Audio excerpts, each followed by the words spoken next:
कथा भगवान श्री कृष्ण ने कहा जो मन को जीत लेता है। राधे राधे। जय श्री राम मित्रों, मैं नीतू पांडे यूट्यूब चैनल पर सबका स्वागत करती हूँ।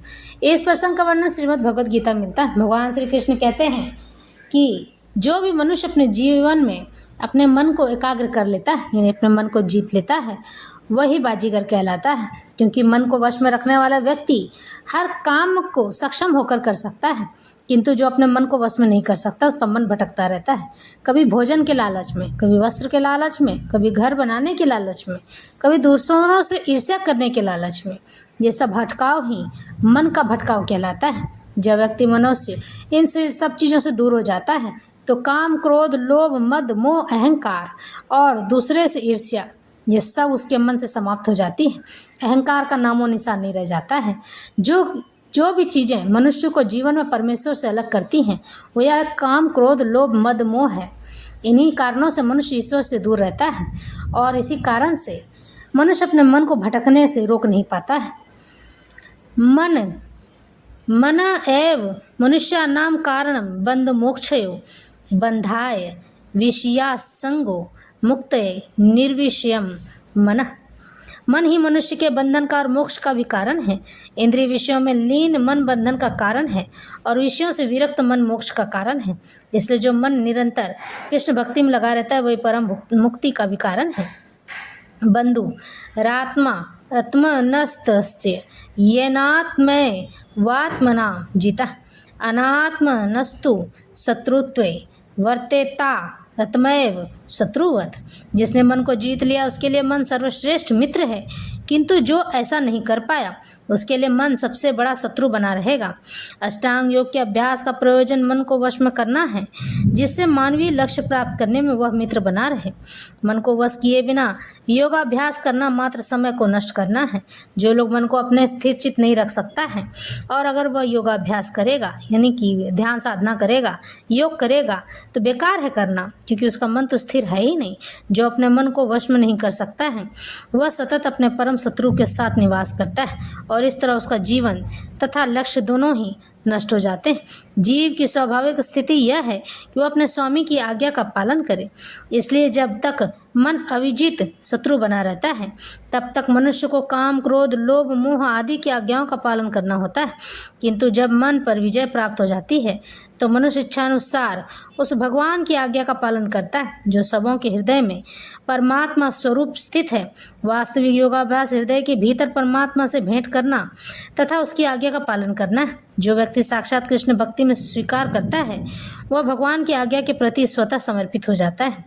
जितात्मनः प्रशांतस्य परमात्मा समाहितः शीतोष्ण सुख दुखेषु तथा मानापमानयोः। इस तरह से जिसने मन को जीत लिया है उसने पहले ही परमात्मा को प्राप्त कर लिया है, क्योंकि उसने शांति प्राप्त कर ली है। ऐसे पुरुष के लिए सुख दुख, सर्दी गर्मी एवं मान अपमान एक से हैं। वस्तुतः प्रत्येक जीव उस भगवान की आज्ञा का पालन करने के निमित्त आया है जो जन जन के हृदयों में परमात्मा रूप में स्थित है। जब मन बहिरंगा माया द्वारा विषय कर विपथ कर लिया जाता है, यानी कि जो अपने मार्ग से भटक गया हो, तब मनुष्य भौतिक कार्यकलापों में उलझ जाता है। इसलिए ज्यों ही मन किसी योग पद्धति द्वारा वश में आ जाता है त्यों ही मनुष्य को लक्ष्य पर पहुंचा हुआ मान लिया जाना चाहिए।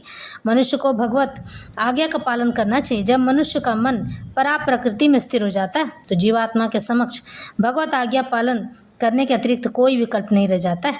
मन को किसी न किसी उच्च आदेश को मानकर उसका पालन करना होता है। मन को वश में करने से स्वतः ही परमात्मा के आदेश का पालन होता है। क्योंकि कृष्ण भक्ति में रहने वाला व्यक्ति वह दिव्य स्थिति प्राप्त हो जाती है। इसलिए भगवत भक्त संसार के द्वंद्वों, यानी कि संसार में होने वाले किसी भी घटना पर सुख दुख, सर्दी गर्मी आदि से प्रभावित रहता है, उसे प्रभाव नहीं घेरती है। यह अवस्था व्यवहारिक समाधि या परमात्मा में तल्लीन करता है, यानी कि उसे परमात्मा की ओर अग्रसर करता है। वह परमात्मा को ही सब कुछ अपने मानने लग जाता है। भगवान श्री कृष्ण यहाँ कहते हैं कि जो भी व्यक्ति योग साधना करना चाहता है तो उसको अपने मन को अपने वश में रखने की आवश्यकता होती है। जो व्यक्ति ऐसा नहीं कर पाता है, यानी जब आप ध्यान साधना करने के लिए बैठे हैं तो आपके मन में गंदे विचार आएंगे, उल्टे सीधे विचार आएंगे। कभी मन करेगा उसने मेरे साथ गलत किया है, मैं उसका नाश कर दूंगा, मैं उसके साथ मैं भी गलत करूँगा, उल्टा व्यवहार करूँगा। यही सब बातें भगवान कहते हैं कि अपने मन से निकाल देना है। बार बार मन कहेगा कि मैं उसके साथ गलत कार्य करना चाहता हूँ, गलत करूँगा, या फिर कोई ऐसी आसक्ति यानी किसी के लिए मन में अगर आकर्षण है और आप उसके लिए गंदे विचार रखते हैं और योग साधना कर रहे हैं, तो यह आपको नीचे डुबाने के लिए काफ़ी पर्याप्त है, क्योंकि एक आसक्ति केवल और केवल परमात्मा से हो सकती है और किसी से नहीं हो सकती है।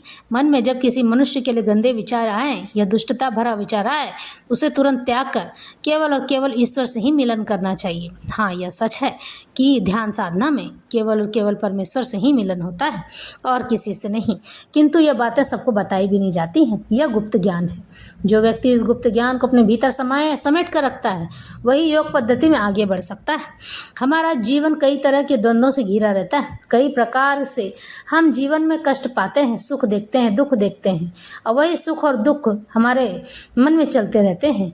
हमारा मन कभी स्थिर नहीं रहता है, लेकिन उसे स्थिर करना आवश्यक है और ज़रूरी है कि मन को आत्मा की बात माननी चाहिए। जब आत्मा परमात्मा से मिलन करके आई हुई होती है, तो वही परमात्मा हमें आदेश देते हैं, यानी हमारी आत्मा को आदेश देते हैं, और हमारी आत्मा सूक्ष्म शरीर को आदेश देती है, जो हमारा मन कहलाती है। और यही आदेश का पालन ही मनुष्य के जीवन को मन को स्थिर करने में सहायक होती है। ज्ञान विज्ञान तृप्तात्मा कूटस्थो विजितेन्द्रिय युक्त इत्युच्यते योगी समलोष्टास्म काश्चन। वह व्यक्ति आत्म साक्षात्कार को प्राप्त तथा योगी कहलाता है, जो अपने अर्जित ज्ञान तथा अनुभूति से पूर्ण रूप से संतुष्ट रहता है। ऐसा व्यक्ति आध्यात्म को प्राप्त तथा जितेंद्रिय कहलाता है। वह सभी वस्तुओं को, चाहे वे कंकड़ हो, पत्थर हो या कि सोना, एक समान देखता है। परम सत्य की अनुभूति के बिना कोरा ज्ञान व्यर्थ होता है।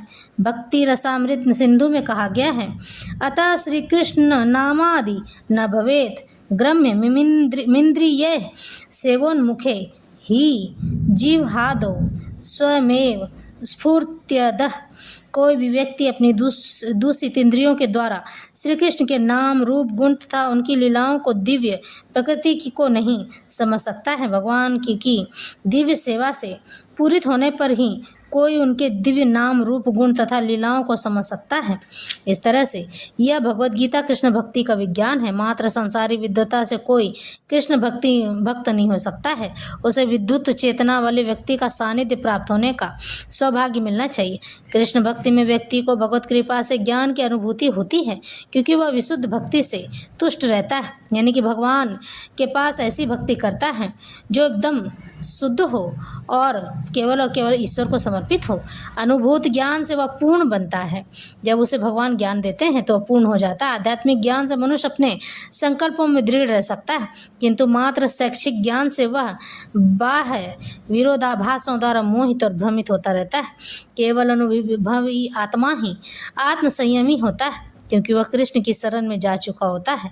वह दिव्य होता है, क्योंकि उसे संसारी विद्वता से कुछ लेना देना नहीं रहता है।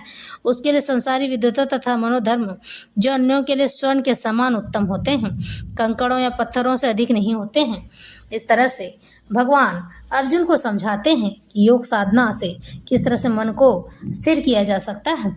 सुहृन्मित्रायुर्दासीन मध्य स्थद द्वेष्य बंधुषु साधु स्वपि च पापेषु समबुद्धिर्विशिष्यते।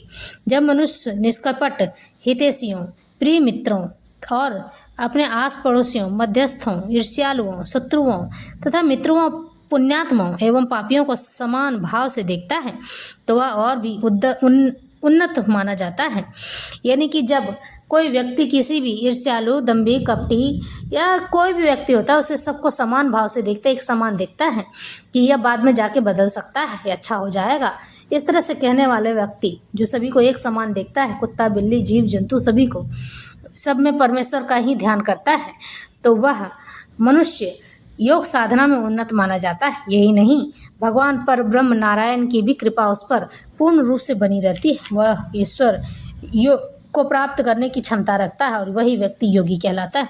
योगी युचित सतत मात्मानं रहसि स्थितः एकाकी यच्चित्तात्मा निराशीर परिग्रह। योगी को चाहिए कि वह सदैव अपने शरीर, मन तथा आत्मा को परमेश्वर में लगाए रखे, एकांत ध्यान स्थान में रहे और बड़ी सावधानी के साथ अपने मन को वश में करे। उसे समस्त आकांक्षाओं तथा संग्रह भाव की इच्छाओं से मुक्त होना चाहिए। कृष्ण की अनुभूति ब्रह्म, परमात्मा तथा श्री भगवान के विभिन्न रूपों में होती है। संक्षेप में कृष्ण भक्ति का अर्थ है भगवान की दिव्य प्रेम भक्ति में निरंतर प्रवृत्त रहना।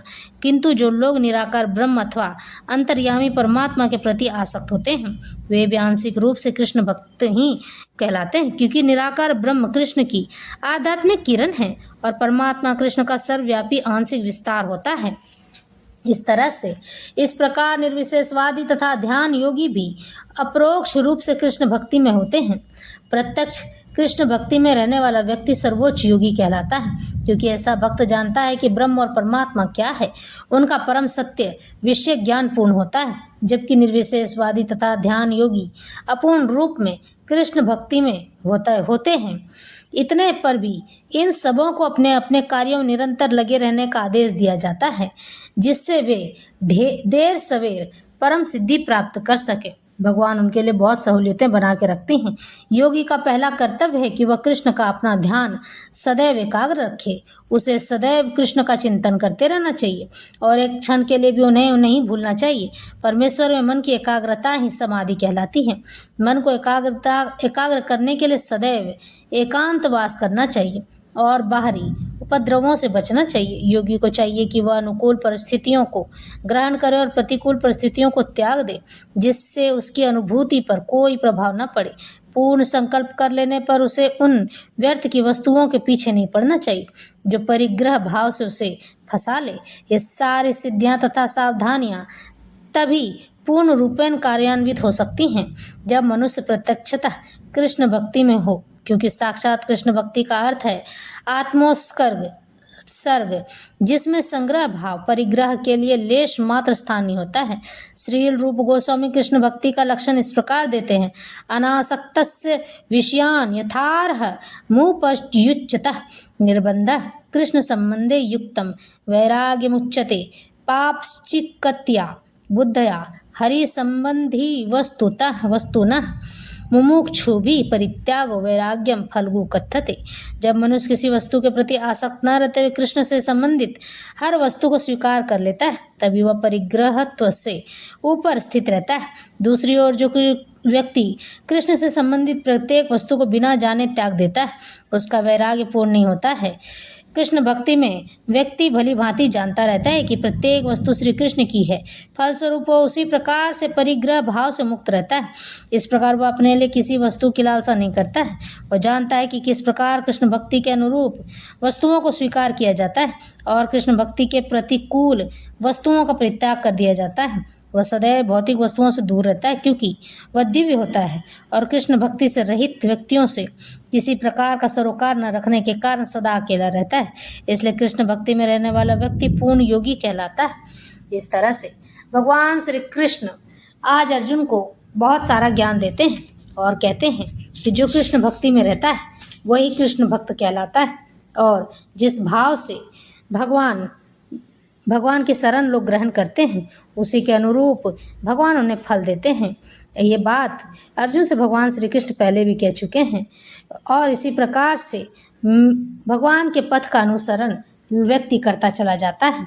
भगवान भी उसके लिए हर कार्य सरल सुगम बनाते हुए चले जाते हैं। ईश्वर कहते हैं कि ध्यान साधना करना जितना कठिन लगता है उतना कठिन है नहीं, लेकिन मन को एकाग्र करना जितना आसान लगता है उतना आसान है नहीं। सब बातों का अलग ही मतलब होता है, किंतु मनुष्य अपने जीवन में इन चीज़ों को उतार नहीं पाता। कई लोग ऐसे होते हैं कि कई सालों से कई वर्षों से ध्यान साधना कर रहे हैं, किंतु उन्हें भगवान के दर्शन नहीं होते। जब तक आप ईश्वर को अपने आप को अर्पित नहीं कर दोगे, यानी कि अगर आज मान लो सब्जी नहीं बना है तो आपको ईश्वर से प्रार्थना करनी है, ना कि ये कहना है कि मैं स्वयं ही कर लूँगा। ईश्वर जो चाहें वो कर सकते हैं, यही बस कहना है और कहकर शांत हो जाना है। जो मनुष्य ईश्वर के लिए समर्पित हो जाता है और अपने हर कार्य को उनके ऊपर छोड़ देता है तो वही व्यक्ति ध्यान साधना योग साधना में आगे बढ़ सकता है। ईश्वर उन्हीं को दर्शन देते हैं। हमारे जीवन में होने वाली हर घटना ईश्वर से जुड़ी होती है।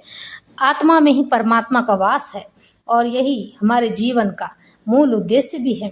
ये आत्मा परमात्मा से मिलन करे, ना कि इधर उधर भटके।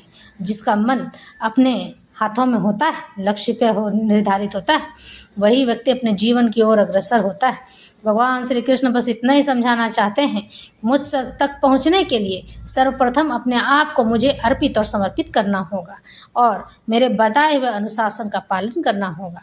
जो व्यक्ति इस तरह का कार्य करता है, मैं स्वतः ही उसे प्राप्त हो जाता हूँ। मुझे पाना उतना भी कठिन नहीं है और मुझे पाना उतना भी सरल नहीं है। दोनों ही बातें मेरे ही पास हैं। और इस तरह से यह आज की कथा और व्यथा समाप्त होती है। हम फिर मिलेंगे नई कथा और व्यथा के साथ। राधे राधे। जय श्री राधे। हरे गोविंद हरे कृष्ण हरे मुरारी।